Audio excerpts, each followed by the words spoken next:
Bumukas ang pinto ng kwarto ni Rodante at muli siyang pumasok sa loob, natigilan kami sa pag-uusap ni Mira.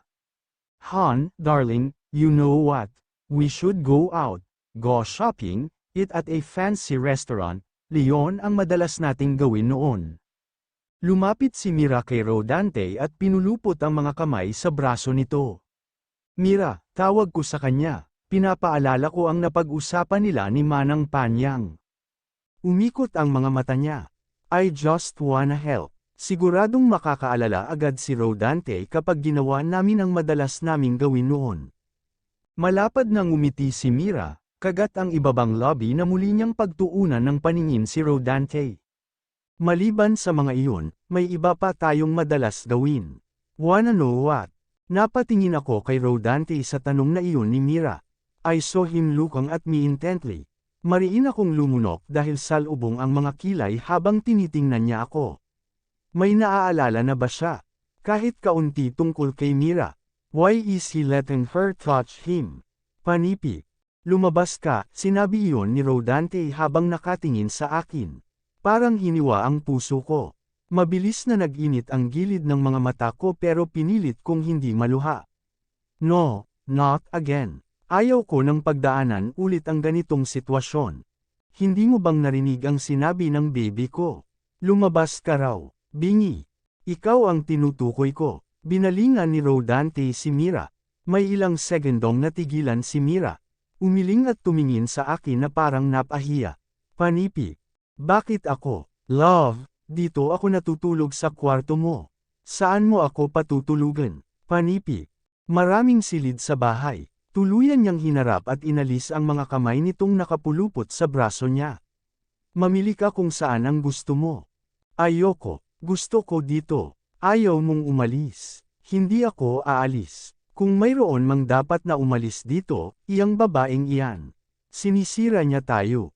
Nagpapadyak siya ng mga paa na parang bata.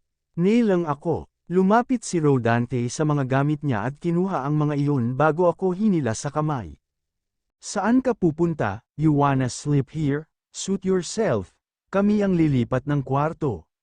Dinala ako ni Rodante sa kwarto ko. Sinundan kami ni Mira pero agad niyang isinara ang pinto at nilock iyon. Nang makapasok, hindi pa rin niya binibitiwan ang kamay ko.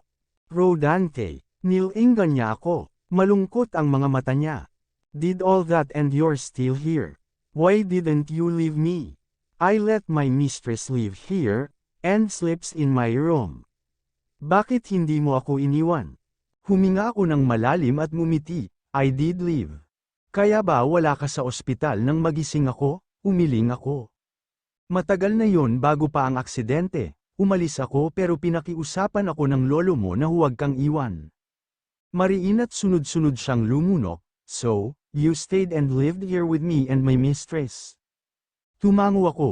Is that why you tried to drown yourself? I can feel a sting of pain in my heart when I remembered everything again. Napapikit ako ng umiling. Bakit mo ginawa iyon? Nang muli akong magmulat, sinalubong ako ng malungkot at natatakot na mga mata ni Rodante. Nakunan ako, biglang nagsalubong ang mga kilay niya. You had a miscarriage. Naramdaman ko ang mainit na luhang naglandas sa pisngi ko. Oo. Lumalim ang bawat paghinga niya. Unti-unti niyang binitiwan ang kamay ko habang naiipon ang luha sa gilid ng mga mata niya. Is it because of me? Because of what I did? Dahil ba sa amin ni Mira? Nang inig ang mga labi ko habang tumatango, oo, he cursed. Tuluyang umagos ang mga luha sa magkabila niyang pisngi. Bumaba na tayo, oras na ng hapunan. Bumantong hininga ko nang makitang nakahiga sa kama si Rodante at nakatalikod mula sa akin. Naging ganito na siya pagkatapos naming mag-usap kanina. Lumapit ako at naupo sa tabi niya. Marahan kong hinagod ang kanyang likod. Masama ba ang pakiramdam mo? Do you want us to visit your doctor? I'm not hungry, tanging sagot niya. Hindi mahalaga kung gutom ka o hindi. Kailangan mong kumain para makainom ka na ng gamot. Hindi siya nagsalita. Muli akong bumuntong hininga. I don't know why I told him the truth. I should have just kept quiet. Ito na ang kinatatakutan ni Manang Panyang ang maging ganito si Rodante oras na may malaman siya. Tumayo na ako at lumabas ng kwarto. Pagdating sa living room, naabutan kong nandoon sina Manang Panyang at si Mira. Agad akong nilapitan ni Mira habang matalim ang mga mata niya. Kung inaakala mong nanalo ka na, nagkakamali ka, hindi ako papayag na maagawan mo. Karel, tama nang naaga noon ng kapatid mo si Norman sa akin. Wala siyang naaga sa iyo, Mira. Hindi bagay si Norman na pwede mong angkinan. At isa pa, si Denise ang mas may karapatan sa kanya. Kasal sila, naningkit ang mga mata ni Mira, ang kapal mo. Mira, akmang sasampalin niya ako pero natigilan siya dahil kay Manang Panyang. Tumigil na kayong dalawa, Mira, tama na, matalim ang mga matang nilingon niya si Manang Panyang. Huwag kang makialam, tanda, huwag mong babastusin si Manang Panyang, mapapalampas ko kung ako ang aawayin ni Mira. Pero kung ibang tao na mahalaga sa akin, hindi ako papayag. Ngumisi siya, matapang ka na, bakit? Porke nakalimutan ako ni Rodante at nabigyan kanya ng kaunting atensyon. Malakas niya akong itinulak sa dibdib dahilan para mapaupo ako sa sahig. Lumaban ka, sige, anong ginagawa mo? Dumagundong sa buong paligid ang malakas na boses ni Rodante, mabilis niya akong nilapitan at tinulungang makatayo. Rodante, iyan kasing babae na iyan, inaaway niya ako. Ang sabi niya, aagawin ka na raw niya sa akin. Walang maaagaw dahil kay Karel lang ako, natigilan si Mira sa narinig. Mabilis na naningkit ang mga mata nito. At ikaw, binalaan na kita, natigilan ako ng bitiwan ako ni Rodante at mabilis niyang nilapitan si Mira. Malakas itong dumaing nang hilahin niya ito sa braso. Rodante, saan mo ako dadalhin? Sumunod ako sa kanila at natigilan ng buksan ni Rodante ang pinto ng bahay at saka malakas na itinulak si Mira sa labas. Sa lakas ng impact, bumagsak si Mira sa damuhan. You stay away from my wife. Hindi mo pwedeng gawin sa akin ito. Ako ang mahal mo, Rodante. Mabilis itong tumayo. Hindi mo ba nakikita ang ginagawa ng babaeng iyan? Inaagaw ka na niya sa akin. Pinaglalayo niya tayo. Ganyan ka lang dahil hindi mo ako maalala. Oras na naitindaan mo ang lahat, magsisisi ka sa ginagawa mo sa akin. Sa pagpili mo sa babaeng iyan. Panipik.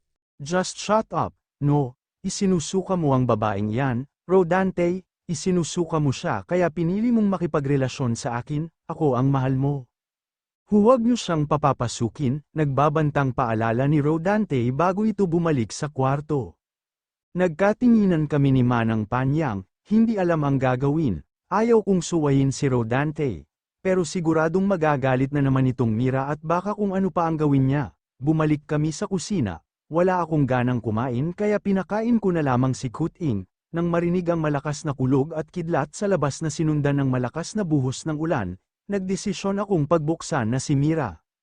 Kasalanan mo ito, umangat ang kamay niya para sampilan ako, pero nagawa kong saluhin yon. Pwede ba, Mira, stop blaming everything on me. Wala akong kasalanan sa nangyari kay Rodante at hindi ko ginusto ang mga nangyayari ngayon. Sinungaling, siguradong nag-e-enjoy ka sa mga nangyayari. Nakuha mo na ang atensyon ni Rodante. Pero sorry ka na lang, panandalian lang iyan. Babalik din siya sa akin oras na bumalik ang mga alaala niya. Hinayaan kitang pumasok dito dahil sa usapan natin. Kung ipagpipilitan mo pa rin ang gusto mo, mapipilitan na kaming tawagan ang mga kapatid ni Rodante. Natigilan siya sa sinabi ko, nang hindi na siya umimik pa, kumuha ako ng pagkain at dinala sa silid ko.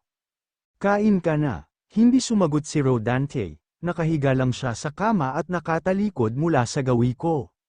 You need to eat to drink your medicines, sige na, susubuan kita. Sa sinabi ko ay tuluyan na siyang bumangon. Lumapit ako at sinimulan siyang subuan ng pagkain. Hay nako, parang baby. Baby Demulag, napangiti siya sa sinabi ko. I'm sorry, he whispered. Katatapos lang niyang kumain at ngayon ay hawak na niya ang gamot niya habang inaabot ko naman ang isang baso ng tubig. You're not that person anymore, Rodante. Leon ang mahalaga ngayon, nagbago ka na. Matagal niya akong pinakatitigan sa mukha. Halatang malalim ang iniisip niya. I can also feel his pain just by looking at his eyes. Alam kong nasasaktan siya sa mga nalaman niya. Uminom ka na ng gamot. Tinanggap niya ang baso ng tubig at nilunok ang gamot matapos uminom. Nang niligpit ko na ang mga pinagkainan niya para ibalik sa kusina, bigla akong natigilan sa naging tanong niya. Kung hindi ako nawala ng alaala, mananatili ka pa rin ba sa tabi ko? I stared at his face for a few seconds. I wanted to lie and tell him yes, pero sa paraan ng pagtitig niya, alam kong alam na niya ang sagot. No, I will never stay. Makailang ulit siyang lumunok habang nakatingin sa akin. Bakit ka pa nanatili kung ayaw mo? Sana umalis ka na lang, kahit nawalan ako ng alaala, kahit na aksidente pa ako, pinabayaan mo na lang sana ako.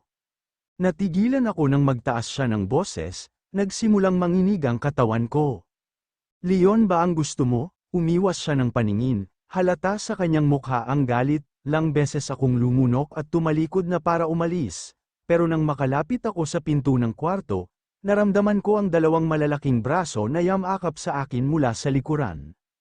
Huwag mo akong iiwan, asawa ko, nagmamakaawa ako, huwag kang umalis, kung aalis ka man, isama mo na ako sa iyo. Ayaw ko nang bumalik pa ang mga alaala ko, kung ang ibig sabihin noon, makakalimutan ko ang pag-ibig ko sa iyo.